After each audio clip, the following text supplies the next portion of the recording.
What's up, guys? Welcome back to the Educated Barfly. Today on the show, we're going to be talking about how and when to stir a cocktail as opposed to shaking one. This is a subject that comes up time and time again in the comments, both on YouTube and on Instagram, and I'm not sure if I've ever really addressed it in depth, so today we're going to be doing that. This Barfly Basics video is going to be a lot of talk, but hopefully by the end of it, you'll know everything about stirring. The general rule of thumb, and this is the thing that you learn first as a bartender, is that when you shake, there is citrus and sugar involved in the drink, and when you stir, the drink is made up mainly of spirits. Citrus drinks require a little more dilution and chill up front and a vigorous shake to combine ingredients of different densities, as well as adding aeration, which creates texture and foam throughout the cocktail. This is especially important in egg white sours, but you'll notice foam on any drinks that contain lemon or lime. The tiny little bubbles in the foam also help to even out ethanol burn and create cohesion inside the drink. When we stir cocktails, we want to chill and dilute a drink in a slower and more mindful way. Stirring gives us the ability to add very controlled amounts of water to the drink, and this technique also chills the drink much more slowly and results in a cleaner, more deliberate drink. The texture is sharper and you've kept the delicate aromatics intact, which would dissipate when shaking. So what about a shaken martini then, I hear 50% of you at least asking? Shaking a martini is an age-old debate with a very passionate opinions on both sides. And I'm not a fan of shaking gin martinis because chilling and diluting the drink very quickly leads to the bruising of the gin. So bruising is a term which you'll hear referenced more in terms of gin,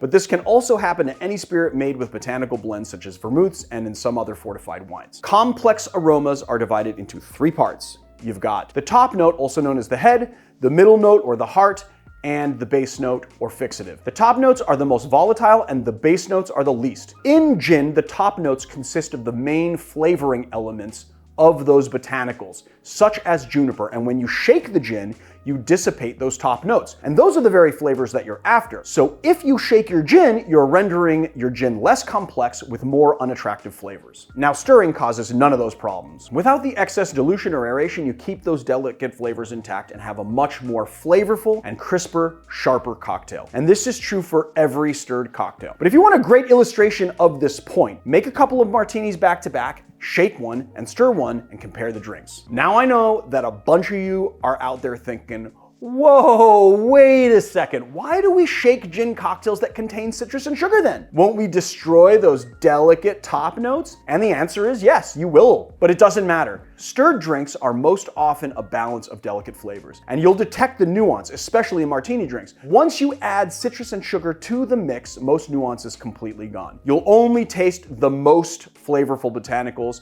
and a lot of those off flavors will be hidden in those drinks, and that's exactly what you're after. You're after something that has a little bit less dimension, and it's a mix of different flavors. And that, my friends, is how and why to stir a cocktail. Now let's get into the technical aspects of actually doing the thing.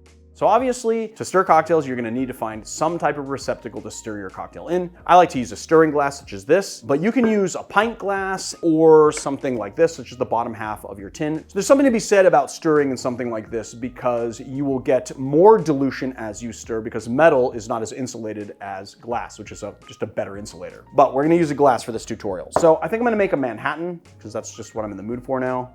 So just do like our bitters, and then 1 ounce of our sweet vermouth, and then 2 ounces. We're gonna be using this Old Forester.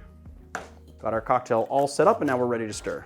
For those of you who are just beginning to stir cocktails and really trying to figure out how to do this, it's a lot better to use ice that has just come out of the freezer. And the reason for that is that ice just out of the freezer is a lot drier because it doesn't have surface water on it from ice that's been sitting out. Now, if you're a bartender that has ice inside a well, you're gonna have ice that has surface water on it, but then again, you're doing this every single day and you have a really good idea on how to stir a cocktail usually. For those of you that are beginning, the lack of that surface water is really helpful in controlling your dilution. You can stir a cocktail down for 2 minutes before it reaches its equilibrium point, and that will make over diluting it very unlikely. This is due to alcohol having a lower freezing temperature than water. An interesting fact about ice is that if you take ice just out of the freezer, it will not chill your cocktail any more effectively than ice that's been sitting out. But because there's a lack of surface water on the ice, it will add less dilution over time, and so you're able to dial that dilution in pretty rapidly. Now, the next thing I'm gonna say sounds like a contradiction, but I promise you it's not. And that is that when you stir a cocktail, you can stir it for like 2 full minutes before it gets down to its pure equilibrium point. It is very difficult to over dilute a cocktail. Alcohol has a lower freezing temperature than water. So when you stir a cocktail, it is your aim to stir that cocktail down to below the freezing temperature of water. I know this sounds like an impossibility, but is 100% true, and I'm gonna show you guys how to do it right now. So the first thing we do is we have our ice right here. I have some nice rough cut ice that I froze myself. And the first thing that I'm gonna do is actually crack the first cube. Now, a lot of you guys are gonna think that getting all these shards of ice inside your cocktail is going to over dilute it, or it's going to run the danger of over diluting it. And that's actually not true. What you want is to have little shards of ice in there, because it is so inefficient to chill a cocktail by stirring it that you actually need that extra help. So I like to crack my first cube and actually get all those little pieces in there. You get a little hand flavored ice there. And then we're just gonna add in a good amount of ice. Does not matter how much ice you use.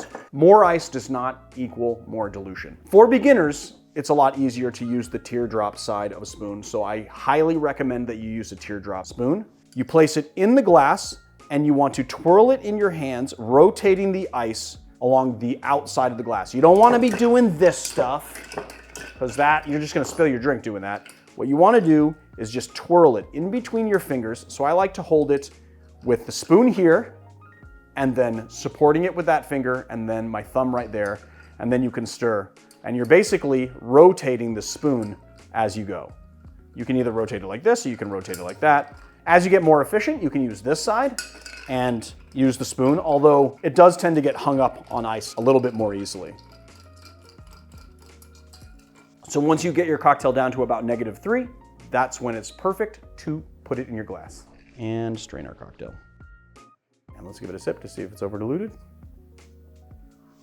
No, it's perfect every time. Oh man, Manhattan's so good. So obviously when you do a stirred drink that is served up like this, it is what we call an unstable cocktail, meaning that the cocktail itself is not sitting on ice and it rapidly heats up, and so you want to dispatch it pretty quickly. And then once you've mastered stirring 1 cocktail, you'll be able to stir 2, or 3, or 4.